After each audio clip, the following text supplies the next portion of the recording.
Hello guys, എല്ലാവർക്കും സുഖല്ലേ? അപ്പോൾ ഇന്നൊരു ചെറിയ ഈവനിങ് വ്ളോഗാണ്. നാളെ പുലർച്ചക്കാണ് ആപ്പൻ തിരിച്ച് ഗൾഫിലേക്ക് പോകുന്നത്. ആപ്പൻ വന്നിട്ട് ഏകദേശം 2 മാസമായി. അപ്പോൾ ഇന്ന് ആപ്പൻ്റെ പെട്ടി പാക്ക് ചെയ്യലും പിന്നെ ആപ്പന് വേണ്ടിയിട്ട് നമ്മൾ കൊണ്ടുപോകാൻ വേണ്ടിയിട്ട് അച്ചാറെല്ലാം ആക്കുന്നുണ്ട്. ആപ്പന് വേണ്ടിയിട്ട് മാത്രമല്ല, കാരണം ആപ്പം അബുദാബിയിലേക്കാണ് പോകുന്നത്. അപ്പോൾ ശ്യാമേട്ടനും ആടെയല്ലേ ഉള്ളേ. അപ്പോൾ ശ്യാമേട്ടന് വേണ്ടിയിട്ടും കുറച്ച് സാധനങ്ങൾ നമ്മൾ കൊടുത്തു വിടുന്നുണ്ട്. അങ്ങനെ അതെല്ലാം കൂടി കലർന്ന ഒരു വീഡിയോ ആണ് ഇന്ന്. പാരമ്പര്യമായിട്ട് നമുക്ക് കിട്ടിയൊരു സംഭവമുണ്ട്, എല്ലാ കാര്യങ്ങളും ലാസ്റ്റ് മിനിറ്റിന് ചെയ്യുക എന്നുള്ളത്. ഈ കാര്യത്തിൽ നമ്മളത് തെറ്റിച്ചിട്ടില്ല. അച്ചാറിടണമല്ലോ എന്ന് നമ്മൾ ആലോചിക്കുന്നത് തന്നെ വൈകുന്നേരമായിരുന്നു. അങ്ങനെ സന്ധ്യയെല്ലാം കഴിഞ്ഞിട്ടാണ് വന്ന് പിന്നെ നമ്മൾ അച്ചാറിടൽ സ്റ്റാർട്ട് ചെയ്തത്. അപ്പോൾ അച്ചാറിടുന്നത് മാതള നാരങ്ങയും മാങ്ങയുമാണ്. എല്ലാ സ്ഥലത്തും മാതള നാരങ്ങക്ക് അങ്ങനെയല്ല പറയല്, ഗണപതി നാരങ്ങ എന്നെല്ലാം പറയുന്നത് ഞാൻ കേട്ടിട്ടുണ്ട്. എന്തായാലും നമ്മൾ മാതള നാരങ്ങയാന്ന് പറയല്. അങ്ങനെ ആൻറ്റി മാങ്ങയെല്ലാം ഇങ്ങനെ കുനുകുന അരിയുന്നതാണ്. ആൻറ്റി മാത്രമൊന്നല്ല, ഞാനും അരിഞ്ഞിനേട്ടാ. ആൻറ്റി എനിക്കിങ്ങനെ പീസാക്കി തരും. ഞാൻ അതിനെ കുഞ്ഞിയാക്കി മുറിക്കും. ആദ്യം മാതള നാരങ്ങ മുറിച്ച് സൈഡാക്കി, അതിന് ശേഷമാണ് നമ്മൾ മാങ്ങ മുറിക്കാൻ സ്റ്റാർട്ട് ചെയ്തത്. കാരണം എന്ന് വെച്ചാൽ മാങ്ങ മുറിക്കൽ ഒരു ടാസ്ക്കാണ്. മാങ്ങ മുറിക്കാൻ നല്ല മനസാന്നിധ്യം വേണം. കൈയെത്തുന്നിടത്ത് മെയ്യെത്തണം, മെയ്യെത്തുന്നിടത്ത് കൈയെത്തണം എന്നെല്ലാം പറഞ്ഞ പോലെ നമ്മൾ കൺട്രോൾ വേണം. ഇല്ലെങ്കിൽ മാങ്ങ അച്ചാറിടാൻ വേണ്ടിയിട്ട് ബാക്കി ഉണ്ടാവില്ല. ചെറുതായിട്ട് പഴുത്തു തുടങ്ങിയ മാങ്ങ ആയതുകൊണ്ട് ഭയങ്കര ടേസ്റ്റ് ആയിരിക്കും ഇത് അച്ചാറിട്ടാൽ, നല്ല രസമായിരിക്കും. പക്ഷെ തള്ള വൈബ് ആയതുകൊണ്ടാണോന്ന് അറിയില്ല, എനിക്ക് പണ്ടത്തെ പോലെ മാങ്ങേനോട് ഒരു ആക്രാന്തം വരുന്നില്ല. എല്ലാവർക്കും ഇപ്പം ഉപ്പും മുളക് കൂട്ടി മാങ്ങ തിന്നുവെന്നെല്ലാം പറഞ്ഞാൽ ഭയങ്കര ഒരു ഫീലല്ലേ. പക്ഷെ എനിക്ക് എന്താണെന്നറിയില്ല, പണ്ടത്തെ പോലെ എനിക്കിപ്പോൾ ഇഷ്ടമല്ല അത്. മാങ്ങ കാണുമ്പോൾ ഉപ്പിട്ട് തിന്നണം അങ്ങനെയൊന്നും എനിക്ക് തോന്നുന്നില്ല. എന്തുകൊണ്ടാണെന്നറിയില്ലേ, തള്ള വൈബ്. ദിസ് ഇസ് മൈ തള്ള. ഇതാണ് എൻ്റെ അമ്മ. എല്ലാ പണിയും കഴിഞ്ഞിട്ട് ലാസ്റ്റ് കയറി വന്നിട്ട് 2 മാങ്ങയും മുറിച്ചിട്ട് അങ്ങ് പോയി. സദാശീലമുകൊണ്ടാണ് നമുക്ക് വരാൻ പറ്റാത്തത്. കാരണം എന്ന് വെച്ചാൽ ആരെങ്കിലും ഒരാൾ ഇവളെ എടുത്തിട്ടില്ലെങ്കിൽ പിന്നെ കുഴപ്പക്കട്ടയായിരിക്കും. എന്തോ ഭാഗ്യത്തിന് അമ്മ അച്ചാറിട്ടോട്ട് എന്ന് വിചാരിച്ചിട്ട് എൻ്റെ മോള് കുറച്ച് നേരം എന്നെ സമാധാനത്തിൽ വിട്ടിനായിരുന്നു.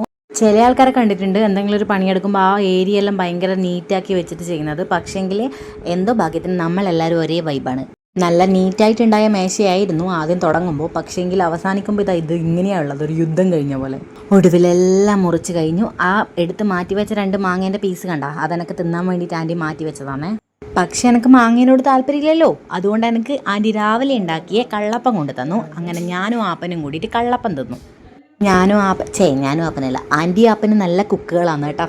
ഞാനും നല്ല കുക്ക് തന്നെ, പക്ഷെങ്കിൽ ഞാൻ മാത്രമേ ഞാനാക്കിയത് തിന്നലുള്ളൂ എന്ന് മാത്രം. ഇനി നമുക്ക് ആപ്പനോട് കുറച്ച് പ്രവാസ ജീവിതത്തിനെ പറ്റിയിട്ട് ചോദിച്ചറിയാം.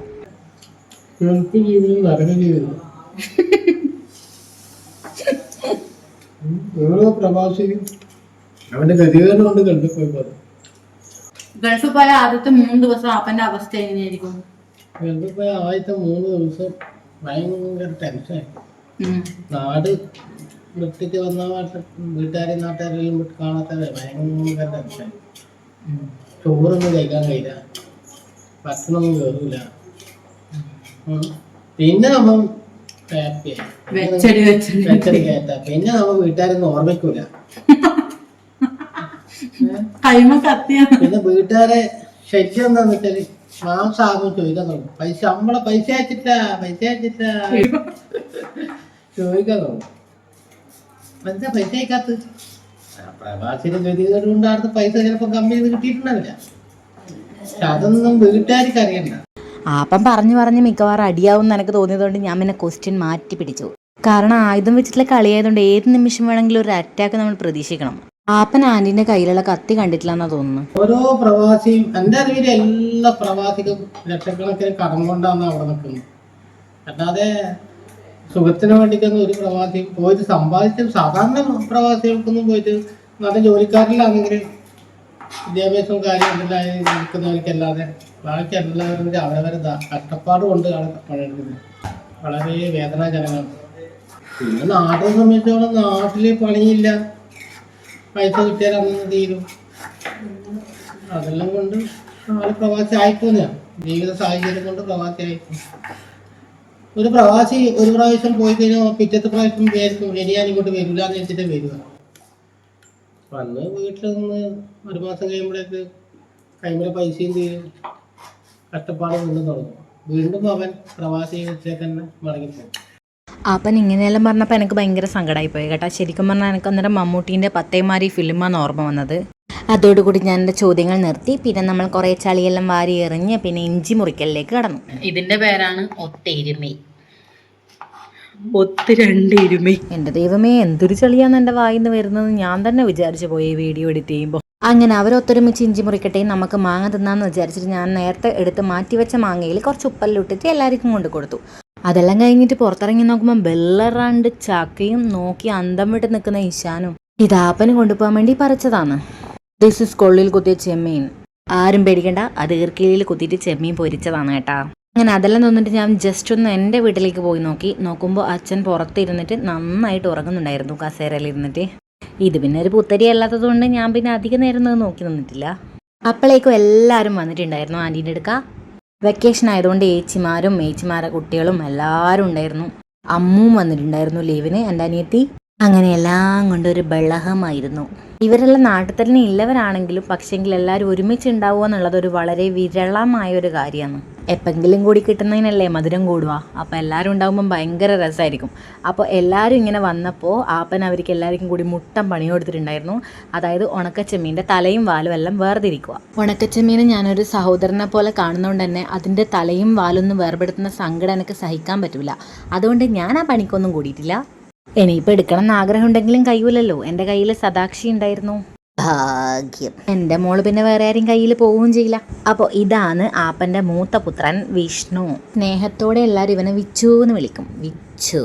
ഓൻ ആപ്പന് കൊണ്ടുപോകേണ്ട പെട്ടിയെല്ലാം കാർഡ്ബോർഡിൻ്റെ ബോക്സെല്ലാം സെറ്റാക്കുന്നതാണ്. ഇവരുടെ കൂരങ്കശമായിട്ട് നുണ പറഞ്ഞുകൊണ്ട് ഉണക്കച്ചെമ്മീൻ്റെ തലയും പാലെല്ലാം കളയുന്നുണ്ട്. നാട്ടിൽ നടക്കുന്ന എല്ലാ കാര്യങ്ങളും അന്നേരം വിളിച്ചറിയുമെങ്കിലും ഈ ഒരുമിച്ചിരുന്നിട്ട് ഇങ്ങനെ എന്താ പറയുക ഫേസ് ടു ഫേസ് നുണ പറയുന്നതിൻ്റെ ഒരു സുഖം വേറെ എന്തിനും കിട്ടൂല. എനിക്ക് വേണമെങ്കിൽ എൻ്റെ വീട്ടിൽ പോയിട്ട് കിടന്നുറങ്ങാം, എനിക്ക് സതുണ്ടല്ലോ. പക്ഷേ ആടെന്ന് മാറിക്കഴിഞ്ഞാൽ ഇവർ എന്നെപ്പറ്റി നുണ പറഞ്ഞാലോ. അതുകൊണ്ട് ഞാൻ ആടെ തന്നെ ഇരുന്നു. സതുട്ടിക്കാണെങ്കിൽ പ്രാന്ത് വരുന്നുണ്ടായിരുന്നു, പക്ഷെ കരഞ്ഞിട്ടൊന്നുമില്ല. ഇനി ഓരോരാളായിട്ട് പരിചയപ്പെടാം. ഇത് മീനൂട്ടി, ഇതെൻ്റെ അമ്മ, ഇതെൻ്റെ രണ്ടാമത്തെ ഏച്ചി ബിജി ഏച്ചി, പിന്നെ ഇതെൻ്റെ അനിയത്തി അമ്മു, പിന്നെ അടുത്ത ആൾ മാളൂട്ടി. ഇത് മീനൂട്ടീൻ്റെ അനിയത്തിയാണ്. മാളൂട്ടീൻ്റെയും മീനൂട്ടീൻ്റെയും അമ്മ. ഇവളാണ് മെയിൻ നുണച്ചി ബീനേച്ചി. പിന്നെ ഇതാണ് വിച്ചു. ഓൻ്റെ ഈ കുണ്ഠിത ഭാവം കണ്ടിട്ട് ആരും അച്ഛൻ പോകുന്ന സങ്കടമൊന്നും തെറ്റിദ്ധരിച്ചേക്കല്ലേ. അത് വല്ല നെറ്റ്വർക്ക് ഇഷ്യൂ ആയിരിക്കും. ഗൈസ് ഉറങ്ങിയ കുഞ്ഞിനെ എണീപ്പിച്ചിട്ടാക്കി ആൻറ്റി കുഞ്ഞിൻ്റെ അടുത്ത് നടക്കുന്നുണ്ട് ഗൈസ്. ഇവിടുന്ന് ആ ദൃശ്യങ്ങളാണ് നിങ്ങളിപ്പോൾ കാണുന്നത്.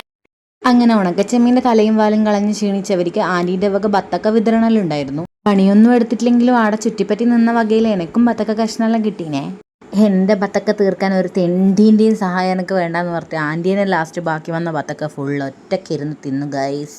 ഈ സംഭവങ്ങളെല്ലാം നടക്കുമ്പോഴേക്കും അച്ചാറെല്ലാം റെഡി ആയിട്ടുണ്ടായിരുന്നു. ഇത് മാതള നാരങ്ങ അച്ചാറാണ്. അച്ചാറിൽ വറുത്തിടലും എല്ലാം കഴിഞ്ഞ് സെറ്റപ്പനായിട്ട് കുട്ടപ്പനായിട്ട് വന്നിട്ടുണ്ട്. അപ്പോൾ വിച്ചു പറഞ്ഞു അതിന് കുറച്ച് മധുരം കൂടി വേണമെന്ന്. അപ്പം ബെല്ലം ഇനി കാച്ചി വയ്ക്കാനൊന്നും സമയമില്ലാത്തതുകൊണ്ട് നമ്മൾ എന്താക്കിയെന്ന് വെച്ചാൽ കുറച്ച് പഞ്ചസാര ഇട്ട് കൊടുത്തു. ഇങ്ങനെയെല്ലാം എല്ലാവരും ചെയ്യുമെന്നൊന്നും നമുക്കറിയില്ല, പക്ഷെ നമ്മൾ ചെയ്യും ഗായ്സ്. ഈ നിൽക്കുന്ന പഞ്ചാരക്കൂട്ടനാണ് പഞ്ചാര വാരി ഇട്ടത്. ഓ മൈ ഗോഡ്, ആപ്പനെയല്ല തൊട്ടപ്പുറത്തേക്കുന്ന വിച്ചുവിനെയാണ് ഞാൻ പറഞ്ഞത്. എന്നിട്ട് ഓൻ തന്നെ ലാസ്റ്റ് ടേസ്റ്റ് നോക്കിയിട്ട് അടിപൊളി എന്നെല്ലാം പറയുന്നുണ്ട്. നല്ല ടേസ്റ്റ് ഉണ്ട്. അലുവയും മത്തിക്കറി എന്നെല്ലാം കേട്ടിട്ടില്ലേ, അതേപോലെ നമുക്ക് അച്ചാറും ഉണക്കമുള്ളനും. ഈ കോമ്പിനേഷൻ പരീക്ഷിക്കണം എന്ന് ആഗ്രഹമുണ്ട്. പിന്നെ ജലക്ഷാമല്ലേ, അതുകൊണ്ട് പിന്നെ വേണ്ടാത്ത പണിക്കൊന്നും പോകണ്ടെന്ന് വിചാരിച്ചു. ഉപ്പിലിട്ട് ഉണക്കായതുകൊണ്ട് നല്ല ഉപ്പുണ്ട്, നല്ല ഉപ്പിന്റെ ടേസ്റ്റ്. ഉപ്പിലിട്ട കളക്ഷൻ. ഇത് പഴുത്ത മാങ്ങ ഉപ്പിലിട്ട. നമുക്ക് അടുത്തതായി കണ്ണിമാങ്ങ ഉപ്പിലിട്ട. ഇത് കണ്ണിമാങ്ങേന്റെ വലിയ മാങ്ങ ഉപ്പിലിട്ട.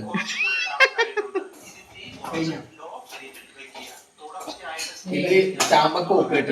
അങ്ങനെ വിച്ച് വ്ളോഗറിന് ശേഷം ഞാൻ ആൻറ്റീനെ നോക്കുമ്പോൾ ആൻറ്റി യൂട്യൂബ് നോക്കിയിട്ട് ചമ്മന്തിപ്പൊടി ആക്കുന്നുണ്ടായിരുന്നു. വേറെ ആരെയും വീഡിയോ അല്ല, നമ്മളെ സ്വന്തം ഷാൻജിയോ ചേട്ടൻ്റെ വീഡിയോ ഒന്ന് ആൻറ്റി കാണുന്നുണ്ടായത്. അങ്ങനെ എല്ലാ സാധനങ്ങളും റെഡിയായി. അതിനുശേഷം പിന്നെ പെട്ടി പാക്ക് ചെയ്യലായി. ഇതിന് മുന്നേ ഒന്നും ആപ്പം വന്നിട്ട് പോകുമ്പോൾ ഇങ്ങനെ സങ്കടം ഉണ്ടായിട്ടില്ല. കാരണം എന്ന് വെച്ചാൽ ഒന്നാമത് ഞാൻ ശ്യാമേട്ടൻ്റെ ഇടയ്ക്ക് ആയിരിക്കും, പിന്നെ രണ്ടാമതെന്ന് വെച്ചാൽ ഞാൻ എപ്പം ഡ്യൂട്ടിക്ക് പോകുന്നതുകൊണ്ട് അങ്ങനെ ആപ്പനുമായിട്ട് അങ്ങനെ എപ്പോൾ ഒന്നും കാണുമൊന്നുമില്ല. പക്ഷേ ഇപ്രാവശ്യം എന്ന് വെച്ചാൽ മെറ്റേണിറ്റി ലീവ് ആയതുകൊണ്ട് തന്നെ എപ്പം ഫുൾ ടൈം വീട്ടിലുണ്ടാവും, ആപ്പനും വീട്ടിൽ തന്നെ ഉണ്ടാവും. അങ്ങനെ എപ്പം ആപ്പൻ വൈകുന്നേരം വന്ന് വാവേനെ എടുത്ത് പുറത്തേക്കെല്ലാം പോയി അങ്ങനെയായിരുന്നു.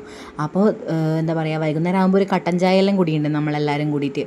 അപ്പോൾ അതെല്ലാം ഇനി മുതൽ മിസ് ചെയ്യുമല്ലോ. ഭയങ്കര സങ്കടമായിരുന്നു. ആപ്പനും വാവേനെ ഭയങ്കരമായിട്ട് എപ്പോൾ എടുക്കുന്നതുകൊണ്ട് ആപ്പനും ഭയങ്കര സങ്കടമായിരുന്നു പോകുമ്പോൾ. പുലർച്ചെ 4 മണിക്ക് ആപ്പൻ വീട്ടിൽ നിന്ന് ഇറങ്ങുമെന്ന് പറഞ്ഞിട്ടുണ്ടായിരുന്നു. അപ്പോൾ ആ സമയത്ത് എന്തായാലും സദാക്ഷി എണീക്കില്ലല്ലോ. അതുകൊണ്ട് ഉറങ്ങുന്നതിന് മുന്നേ തന്നെ അച്ഛനും മോളും ഉമ്മയെല്ലാം കൊടുത്തിട്ട് സെറ്റായിട്ടായിരുന്നു പോയിട്ടുണ്ടായത്. പിന്നെ പോയാലും നമുക്ക് എപ്പോഴും ഫോൺ വിളിക്കാം, എപ്പോഴും വീഡിയോ കോൾ ചെയ്യുക, അങ്ങനെ ഒരു സമാധാനം ഉണ്ടായിരുന്നു. അപ്പോൾ ഇന്നത്തെ ഈവനിങ് വ്ലോഗ് ഇത്രയേ ഉള്ളൂ. എല്ലാവർക്കും ഇഷ്ടപ്പെട്ടാൽ സപ്പോർട്ട് ചെയ്യുക, സബ്സ്ക്രൈബ് ചെയ്യുക, ലൈക്ക് ചെയ്യുക, ഷെയർ ചെയ്യുക, കമൻറ്റ് ചെയ്യുക.